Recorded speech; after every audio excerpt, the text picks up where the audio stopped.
Hi friends, welcome back to my channel. இன்றைக்கி வீடியோவில் ஒரு ஸ்வீட் ரெசிபி தான் பார்க்க போகிறோம்.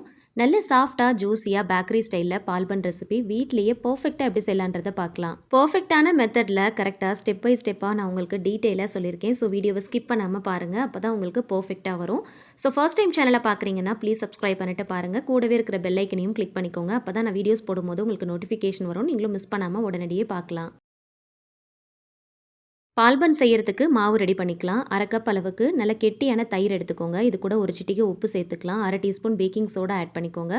2 டீஸ்பூன் அளவுக்கு சுகர் ஆட் பண்ணிக்கலாம். இது எல்லாமே சேர்த்துட்டு நல்ல விஸ்க் வச்சு நல்லா மிக்ஸ் பண்ணி விடுங்க. நல்ல ஒரு க்ரீமியான கன்சிஸ்டன்சி இந்த மாதிரி வர அளவுக்கு நல்லா மிக்ஸ் பண்ணுங்க. இதில் 1 டேபிள் ஸ்பூன் அளவுக்கு கீ சேர்த்துக்கலாம். பன்னு நல்லா சாஃப்டாக உப்பி வரணும் அப்படின்னா இதை நல்லா பீட் பண்ணி எடுக்கணும். இதை நல்ல க்ரீமியான கன்சிஸ்டன்சிக்கு இந்த அளவுக்கு ஒரு 10 நிமிஷத்துக்காவது நீங்கள் பீட் பண்ணணும். அப்போ தான் நல்ல பன்னு சாஃப்டாக வரும். இது கூட 1 கப் அளவுக்கு மைதா சேர்த்துக்கலாம். 1/2 கப் அளவுக்கு தண்ணி சேர்த்துக்கலாம். 1 கப் மைதா மாவுக்கு 1/2 கப் அளவுக்கு தண்ணி சேர்த்தோன்னா சரியாக இருக்கும். இந்த மாதிரி ஓரளவுக்கு கலந்துட்டு நல்லா கலந்ததுக்கப்புறம் கை வச்சு இந்த மாதிரி நல்லா அடித்து கொடுத்து மிக்ஸ் பண்ணுங்கள். மாவை இந்த மாதிரி நல்லா அடித்து கொடுத்து மிக்ஸ் பண்ணாதான் மாவு நல்லா உபரியாக வரும். பன்னு போடும் போது நல்ல சாஃப்டாக நல்லா உப்பி வரும்.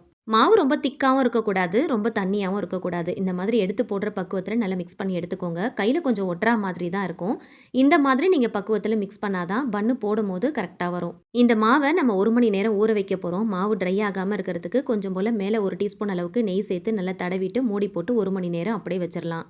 பால்பனுக்கு சுகர் சிரப் ரெடி பண்ணிக்கலாம். மாவு மிக்ஸ் பண்ணி வச்சதுக்கப்புறம் ஒரு 1/2 மணி நேரம் கழித்து இந்த மாதிரி சுகர் சிரப் ரெடி பண்ணிக்கோங்க. 1 கப் அளவுக்கு சுகர், 1/2 கப் அளவுக்கு தண்ணி, கொஞ்சம் போல் ஏலக்காய் தூள் சேர்த்து நல்லா கலந்துக்கோங்க.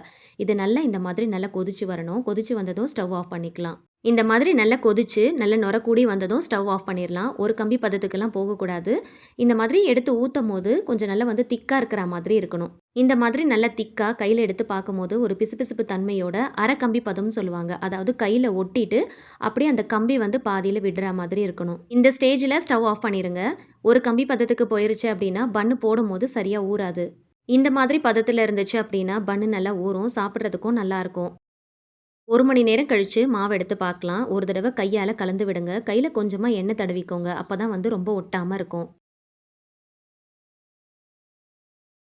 பன்னு போடுறதுக்கு முன்னாடி ஒரு தடவை இந்த மாதிரி நல்லா கலந்துட்டு அதுக்கப்புறமா எடுத்து போடுங்க.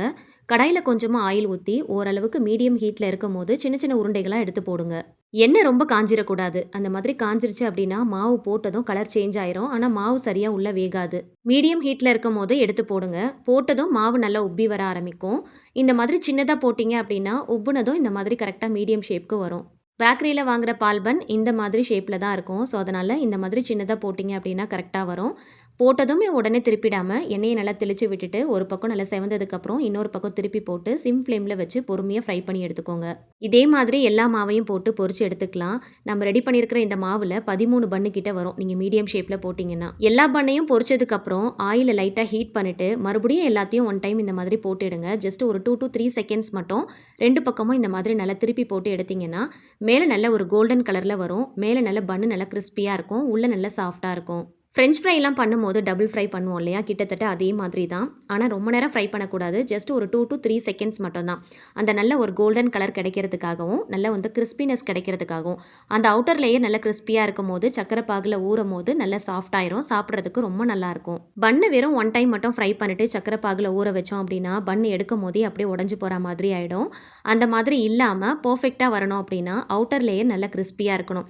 ஸோ டபுள் ஃப்ரை பண்ணும்போது கிறிஸ்பி ஆகுது. அப்போ நம்ம சக்கரை பாகில் ஊற வைக்கும் போது நல்ல சாஃப்ட் ஆகும். எடுக்கும் போது உடையாமல் இருக்கும். அகலமான பிளேட்டில் வச்சு ரெடி பண்ணியிருக்கிற சக்கரை பாகை இந்த மாதிரி எல்லா சைடுமே படுற மாதிரி ஊற்றி விடுங்க. ஊற்றிட்டு ஒரு 1/2 மணி நேரம் அப்படியே வச்சிடலாம். 1/2 மணி நேரம் கழித்து ஒரு ஸ்பூன் வச்சு இன்னொரு பக்கம் திருப்பி விடுங்க. சுகர் சிரப் இருக்கிற அதே பாத்திரத்தில் இந்த பன்னு மொத்தமாக போட்டோம் அப்படின்னா சரியாக ஊறாது. இந்த மாதிரி நல்ல ஒரு அகலமான பிளேட்டில் வச்சு அந்த சுகர் சிரப்பை எல்லா இடத்துலையும் படுற மாதிரி ஊற வச்சு 2 பக்கமும் திருப்பி போட்டு ஊற வச்சிங்கன்னா ரொம்ப சூப்பராக ஊறும். பால்பன் செஞ்சதுமே சுட சுட சாப்பிட்டு பாருங்கள். டேஸ்ட்டே ரொம்ப சூப்பராக இருக்கும். இன்னும் ஊற ஊற ரொம்ப நல்லாயிருக்கும். வாழை இலையில் வச்சு சர்வ் பண்ணுங்கள், இன்னும் டேஸ்ட்டாக இருக்கும். இதை செஞ்சுட்டு 2 டேஸ் வரைக்கும் வெளியிலேயே வச்சு நீங்கள் யூஸ் பண்ணிக்கலாம். ஃப்ரிட்ஜிலலாம் வச்சு யூஸ் பண்ணணும்னு அவசியம் இல்லை. 2 நாளைக்கு மேலே நல்லா இருக்காது. 2 நாளைக்கு மேலே கெட்டு போயிடும். அதனால் செஞ்சதுமே நல்லா சுட சுட சாப்பிடுங்க.